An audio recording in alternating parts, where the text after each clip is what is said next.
Frederick, Colorado, was the kind of place people chose deliberately. A quiet town, a safe one. Rows of new homes, wide streets, playgrounds, and cul-de-sacs where neighbors waved simply because that was what neighbors did.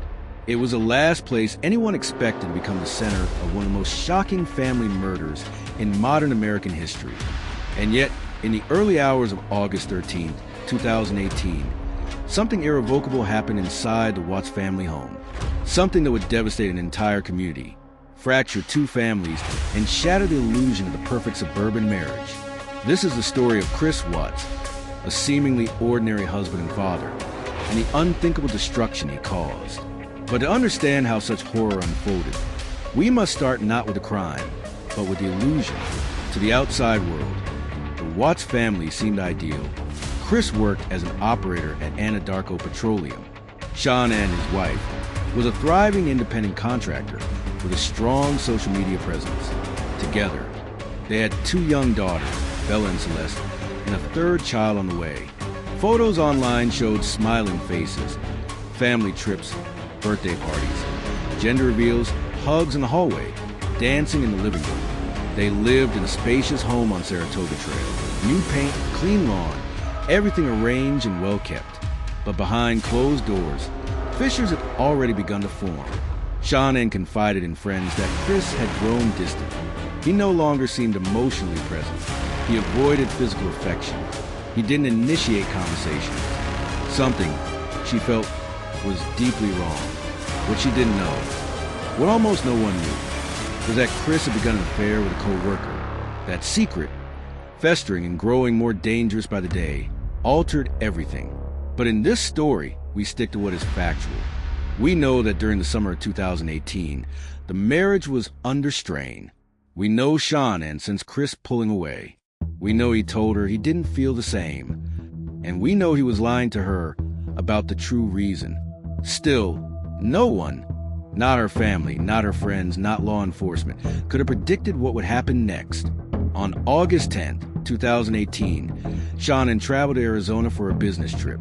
She returned home in the early hours of August 13th. Friends on the trip later said she seemed worried about her marriage, but also hopeful. She wanted to repair things. She still believed in her family. When Shanann arrived home around 1:48 a.m., a friend dropped her off. Chris was inside. The house was dark. At that point, the only people who know what happened next are Chris and Shanann cannot tell her side.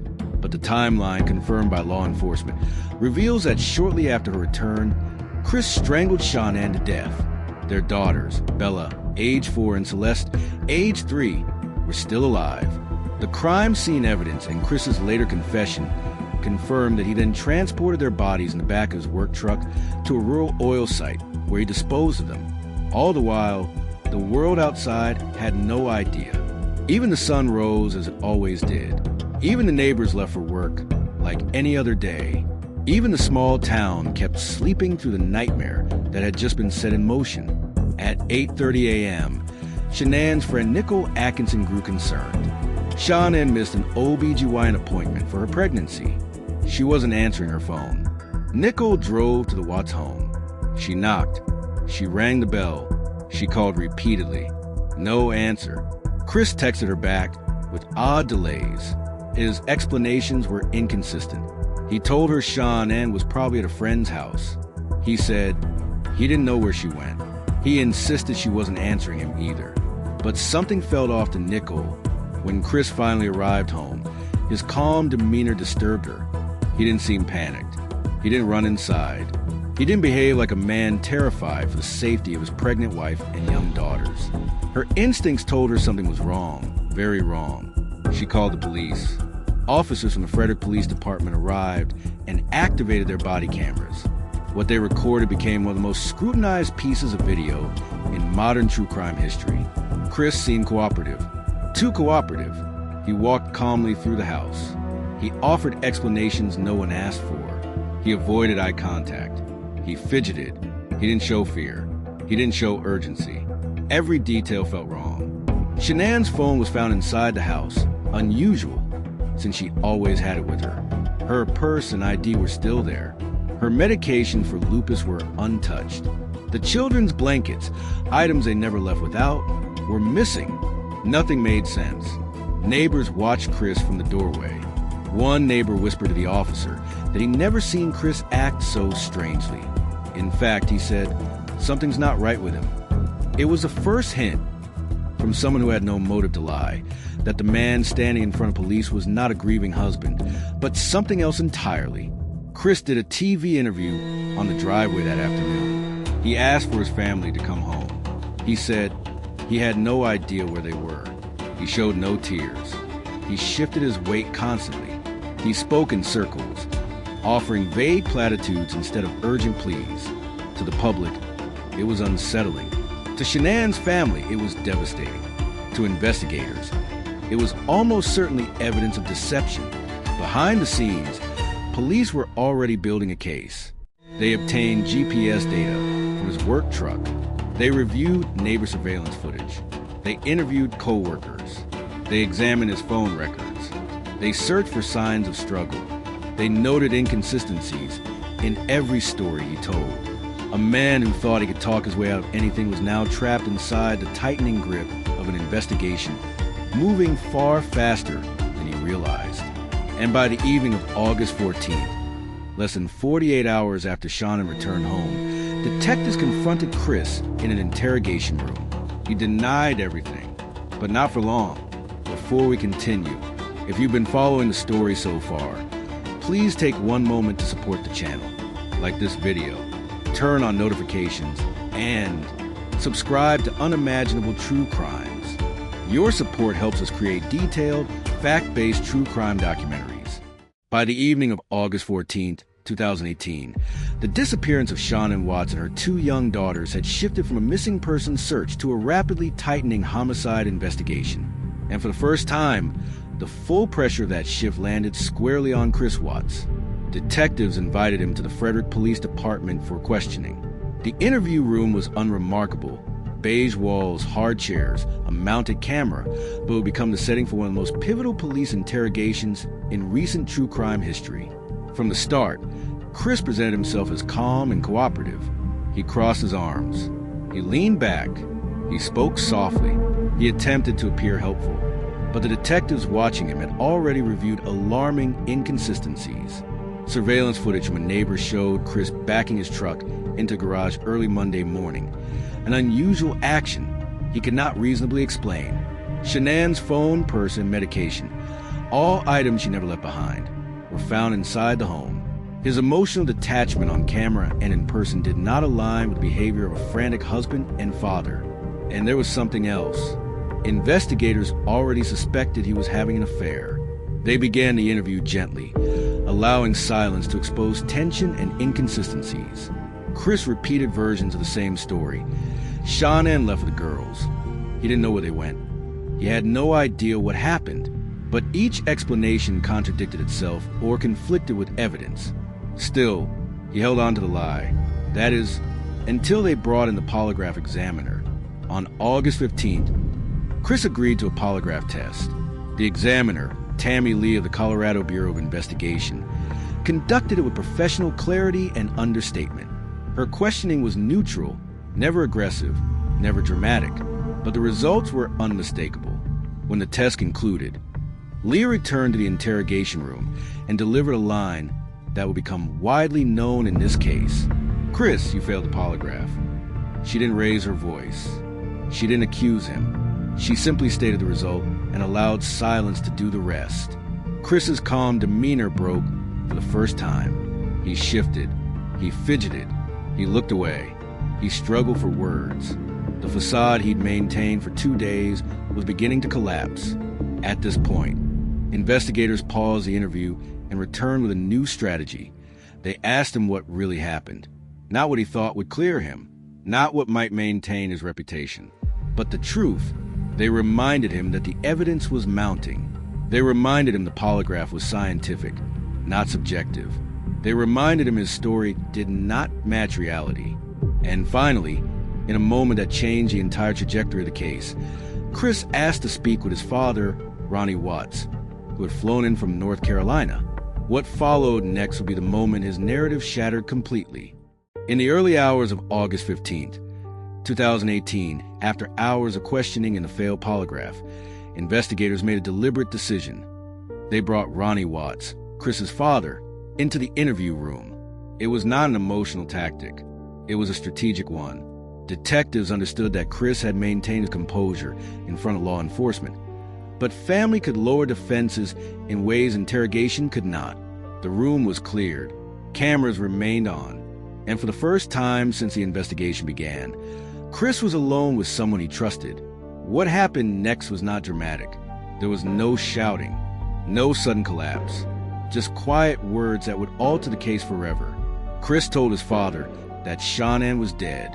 At first, he claimed he'd killed her only after witnessing her harm their children, a version of events investigators later determined was false.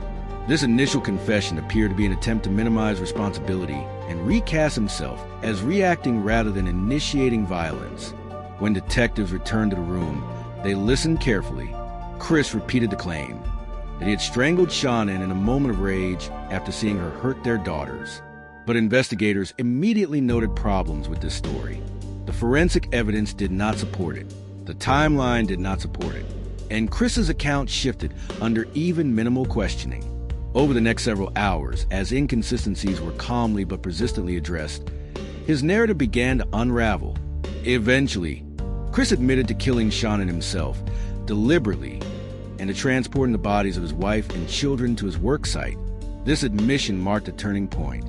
What had been a missing persons case was now undeniably a triple homicide investigation. But one question remained unresolved. Why? Chris struggled to articulate a clear motive. He spoke vaguely about feeling trapped, about wanting a new life, about emotional detachment rather than rage. His statement suggested profound emotional disconnect rather than an explosive loss of control. Investigators later confirmed that he had been engaged in an extramarital affair and had discussed separation with Shanann shortly before the murders. However, even with that context, the brutality and totality of the crime defied simple explanation. As dawn approached, Chris was placed under arrest. Later that day, guided by his statements and corroborated by GPS data from his work vehicle, law enforcement located the bodies of Bella and Celeste, an oil site owned by his employer.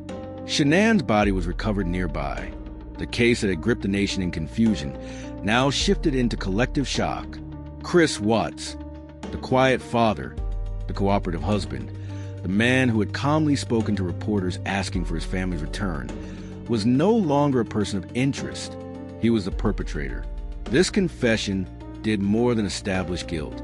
It exposed a pattern investigators see in some family annihilation cases: emotional withdrawal before the crime, attempts to preserve self-image after the act, partial confessions designed to minimize responsibility, a delayed acknowledgement of full culpability.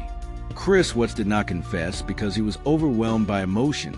He confessed because the evidence made denial impossible.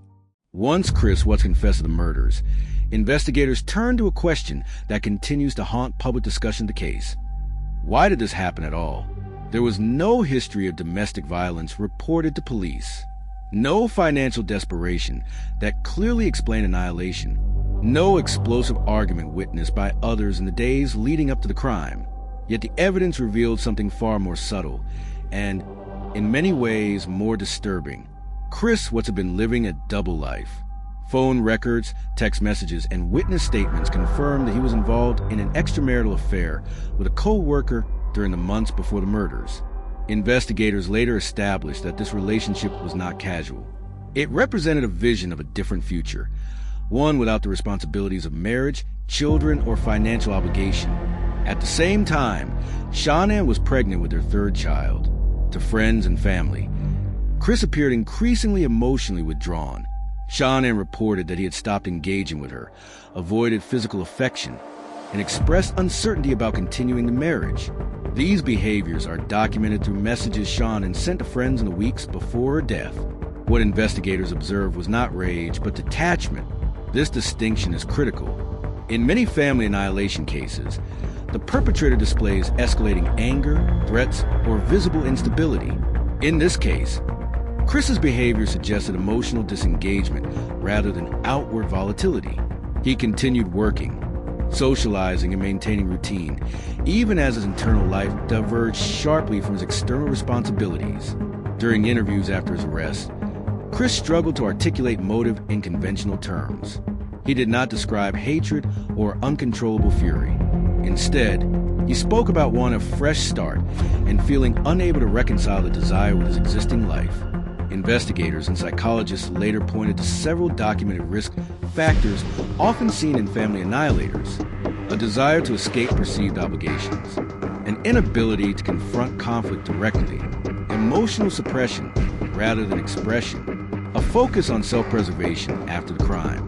Chris's actions following the murders reinforced this interpretation. He went to work, he answered messages, he spoke to police, he gave a media interview, all while knowing exactly what had happened. This was not the behavior of someone acting in panic. It was the behavior of someone attempting to maintain a constructive version of normalcy, despite extensive documentation. Many people struggle to accept the explanation offered in court, that a desire for a new life motivated the murderers. That discomfort is understandable. The crime does not align neatly with conventional emotional logic, and Chris Watts himself never provided a single coherent explanation that fully accounted for his actions. What remains clear is this: the murders were not spontaneous, they were not accidental, and they were not the result of a sudden loss of control. They were the outcome of sustained deception, emotional disengagement, and refusal to confront reality. In the months following Chris Watts' arrest, the legal process moved quickly. The evidence against him was overwhelming, and the case did not proceed to a prolonged trial. On November 6, 2018, Chris Watts entered a guilty plea to multiple counts of first-degree murder, including the murders of Shanann Watts and their two daughters, Bella and Celeste, as well as the unlawful termination of Shanann's pregnancy. By pleading guilty, Chris avoided a trial and the possibility of the death penalty. In exchange, prosecutors sought multiple life sentences without the possibility of parole. On November 19, 2018, the sentencing hearing took place. The courtroom was filled with members of Shanann's family, law enforcement, and media. Chris spoke briefly, offering a statement that many observers found insufficient and detached. He acknowledged responsibility but provided little insight into his actions. Shanann's family addressed the court with statements that were direct, emotional, and resolute. They spoke not only about loss, but about the deliberate nature of the crime and the permanence of its consequences. Their words underscore what the legal process often struggles to convey, that the harm extended far beyond the immediate victims. The judge sentenced Chris Watts to 5 life sentences without the possibility of parole, to be served consecutively. He was also sentenced to additional years for related charges. The sentence ensured that he would spend the rest of his life in prison. Legally, the case was closed. Publicly, it was far from over. The Watts case resonated deeply because it challenged common assumptions about danger and predictability. There were no obvious warning signs visible to neighbors or co-workers. There was no public history of violence. The image of quiet, cooperative fathers standing calmly beside police officers contrasted sharply with the reality investigators uncovered. In the years since, the case has been examined by psychologists, criminologists, and the public at large. Discussions often focus on themes of emotional disengagement, deception, and the risks of assuming that outward normalcy equates to safety. The case also sparked conversations about how society recognizes, or fails to recognize, warning signs within intimate relationships, and how emotional withdrawal can be as significant as overt aggression. For Shanann's family, the aftermath has been one of continued grief and advocacy. They have spoken publicly about honoring Shanann and the children's memories and confronting the narratives that minimize responsibility or shift blame. Chris Watts is incarcerated, serving multiple life sentences. He will never be released. But questions continue to surface, not about guilt, which is undisputed, but about understanding. How someone can maintain composure while committing irreversible harm. How deception can persist in plain sight. And how easily assumptions about normal can obscure reality. The case remains a stark reminder that the most devastating crimes do not always announce themselves loudly. Sometimes they unfold quietly, behind closed doors, in places people believe are safest. If this documentary helped you better understand the facts, the warning signs, or the investigation behind this case, please like the video, subscribe to Unimaginable True Crimes, and turn on notifications for future episodes. And now we want to hear from you. What do you think is the most important lesson from the Celeste Watts case? Do you believe society places too much trust in outward appearances? Should emotional withdrawal be treated as a serious warning sign in relationships? Do you believe this crime could have been prevented? What moment in this case disturbed you the most? Leave your thoughts in the comments. Thank you for watching.